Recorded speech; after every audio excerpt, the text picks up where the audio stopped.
Good morning from Jack and I in Alentejo, Portugal. We're having a nice sunny morning and soaking in the sun to start the day. Huh, Jack? Feels good, huh?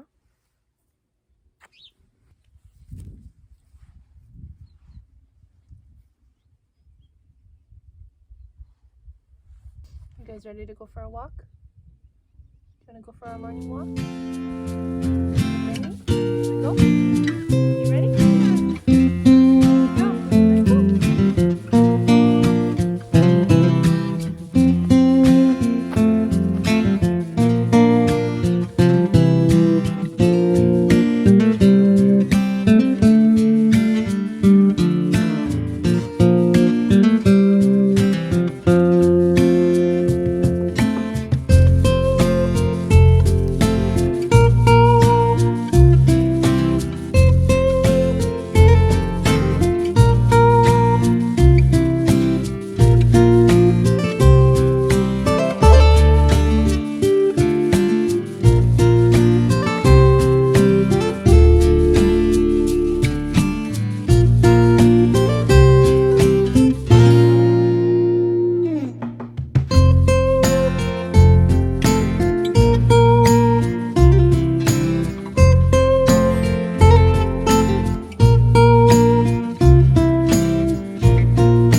Today we are going to be working on the garden. After the summer, it was a pretty hard summer. We learned a lot, but also with that we kind of just let it go. And so now everything is really overgrown. I planted a lot of seeds and there are things growing, but we can't really see what it is that's growing amongst all of the other things that are popping up. I'm going through each of the areas that we're growing stuff and trying to kind of clear it out, but not disrupting it too much, because we do love that there's so many plants. They're helping the soil, keeping the moisture in. So just doing kind of the minimum, but just so that we can see what we have and we can harvest things when they're ready. And so they get enough sunlight and they're not, overcrowded by the other things. Excuse me. What are you doing? You're cute, but you get down. Good boy. So yesterday I came out and worked on this bed. This was one of our temporary beds that we used last year, but it worked so well. Last year we grew tons of broccoli and cabbage in here and they were just amazing. So this year we are just doing cabbage. John was a genius and designed this kind of wave of cabbage. You can see that the ones over here, a lot of them got nibbled on because they weren't covered. And as we get farther and farther along on the little wave, the cabbage is doing better and better because we put a fence over those ones. And that part was also an experiment for us. We did on purpose to not cover some and see how they would do with the ducks being around and our rabbit being around. We wanted to see basically if they start to eat it, would the plants die or would it keep growing, and how much so. So that's what we did, and we are happy to see that even the ones that are quite eaten by our animals, they are still growing. So they just look less good and perfect, but they are still growing, and I think they will produce as well. I think a couple of them won't. So yesterday I came and just tidied this up. Again, we want to keep it somewhat wild, but I just wanted to make sure that the plants were able to breathe and where we can really distinguish what is growing. I had also planted garlic along the little wave shape. So I was able to find them over here, but then the further along we got into the wave, I can't remember if maybe I just didn't plant them or if it was just way too overgrown and so I cut it back. I don't know.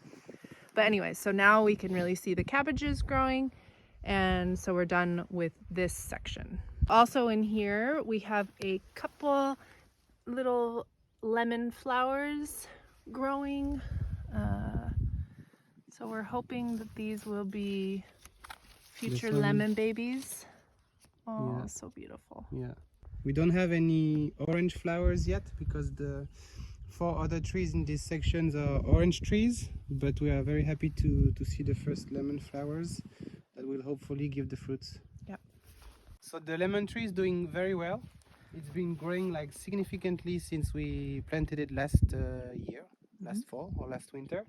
But now I'm wondering, maybe you guys could pitch in. Maybe you guys could, yeah, you said it? Yeah. Maybe you guys could let me know what you think. I'm wondering if I cut these 2 branches, this one here and this one here, and leave this guy being the main trunk. And I could actually cut even this one and have just the top part growing. I don't know. I don't know if I leave everything, if it's gonna grow as fast, or if it would be better for the tree and for the production of lemons to go more like hardcore on the pruning. Yeah, so let us know what you think for those of you that are more experienced than we are. The next place to tackle is the other temporary but now permanent bed, because last year we grew, well, let's just go over there first. Come on. All right, so on this side of the house, last year we planted a bunch of things all right here. This year I planted kale, chard again, broccoli, cauliflower, black radish again because it was so delicious, beets again, and there was one other thing. Spinach as well. Spinach, I think I already said that. Maybe even some fennel. No. Yeah, I think there's fennel on that side. John put this makeshift fence around with the material that we had on our land. But now, as you can see, it is just wild. But the whole idea was to put the fence to protect also from the animals, to not leave everything without protection. But now the thing that we realized is that when it's fenced, you cannot weed anything. Yeah. And so I think we take the fence off, yeah? Yeah, I think. So we're going to take the fence off. I'm going to go to town, clearing away things and making it so that we can really see what's growing, give it lots of room to thrive. So that's the plan for this bed. Oh la la, that's King Jackie boy. So, take a look at the bed. What do you see? Just green, yeah? Lots of green. Let me show you. This is either a broccoli or cauliflower. Broccoli. This is kale. This is Jackie boy. rainbow chard. Nettles. Oh, yeah. No, Jackie boy. Jack, No. No, that's not for you. Don't step on the veggie. That's Jackie not boy. for you. Oh, I love this big boy. These are beets. Oh yeah, it's. But see, look. Isn't that fennel? Look at that. It's fennel. Look at that. Just open the fence. Who is coming? Check it out. Mr. Walt. Wow, yeah, this is for sure fennel. I smell it. Oh, so exciting. Voilà. You open the fence. Here they are.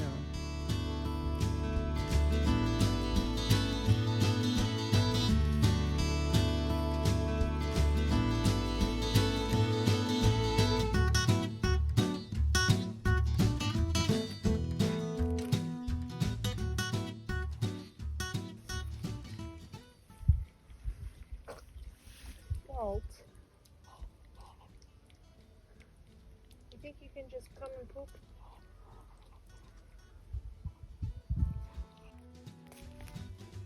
There's a big fatty worm.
Can I pick you for soup?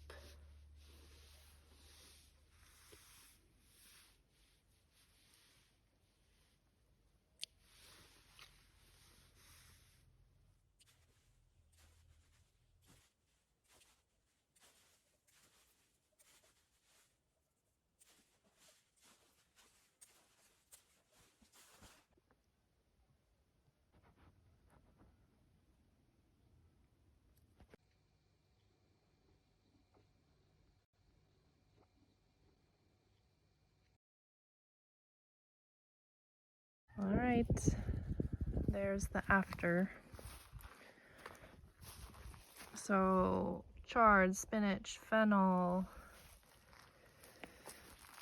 cabbage, not cabbage, broccoli, cauliflower, beets, spinach, kale, chard, beets, black radish, more beets, black radish, chard. This is a nice big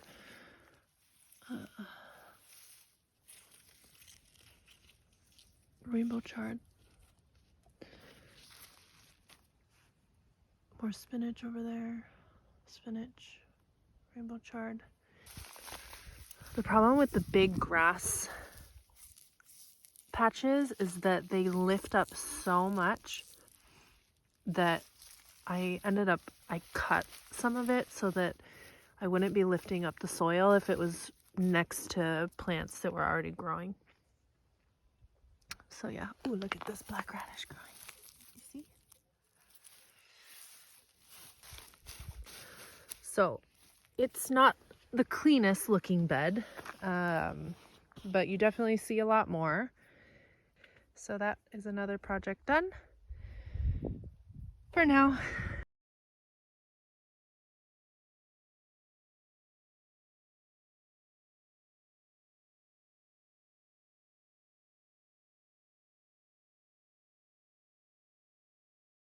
Here we have a little slope down to the swale where we have so many nettles growing.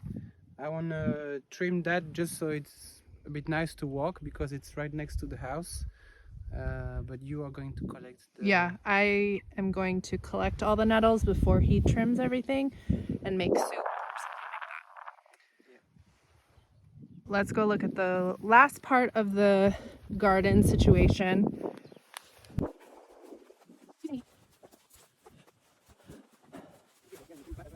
So here we have our 6 veggie beds. They're all the same size, but now everything grew so much, it's so green that we cannot even see the beds anymore, almost.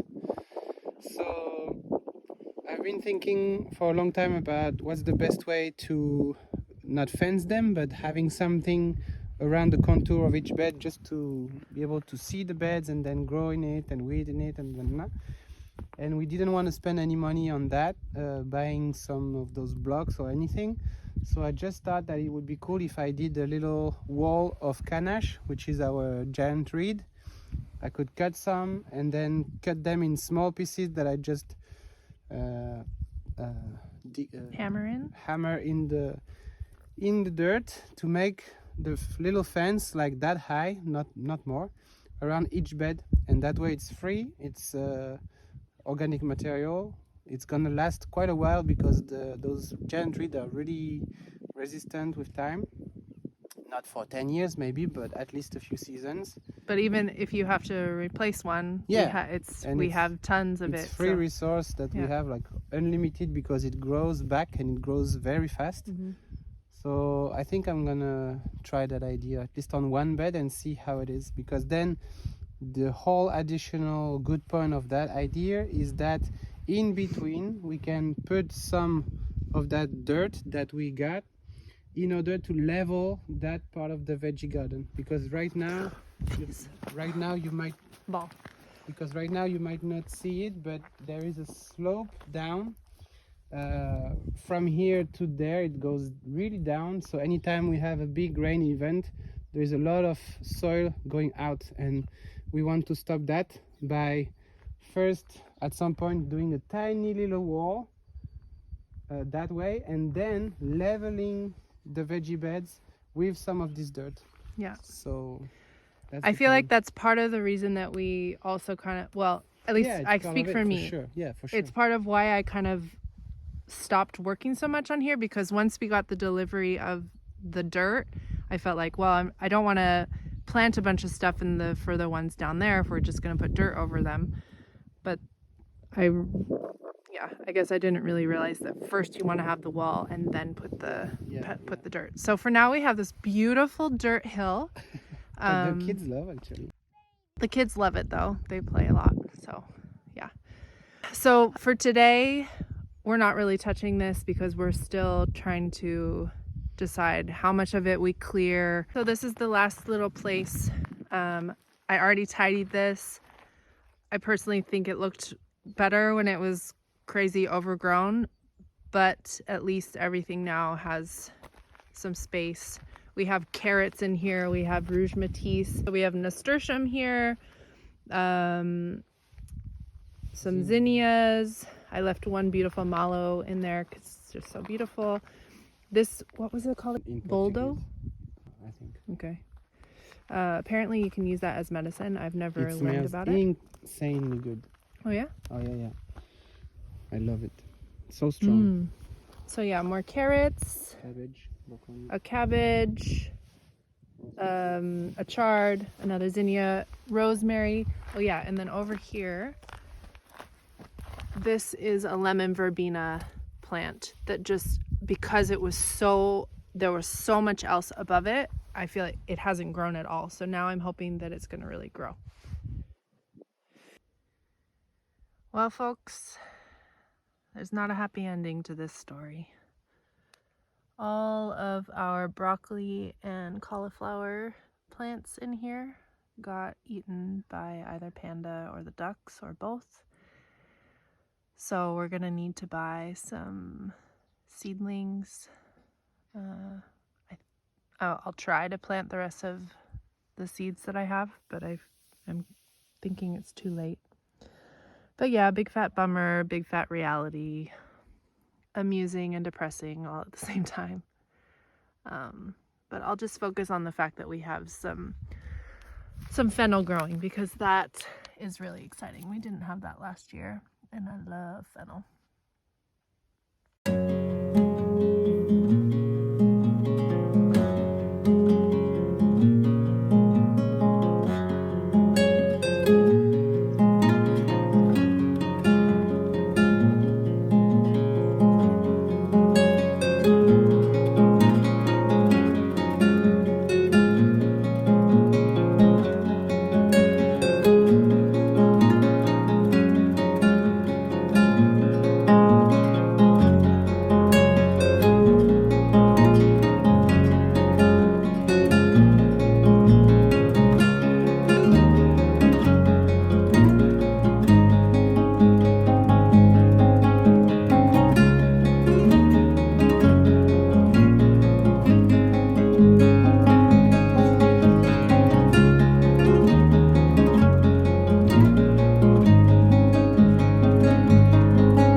He went to water, but he got distracted.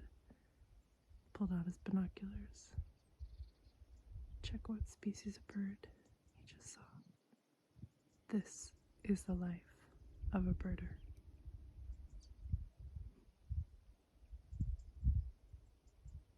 He stands in awe. He looks again. Could it be? Could it be my favorite bird? But wait, what's there? He looks again. Is it a wryneck? Is it going to the tree that he looked at earlier? He sees something above, to the left.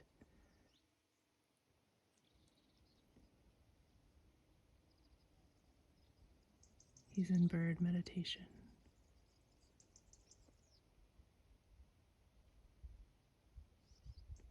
True peace. He continues his task to go water the madronios.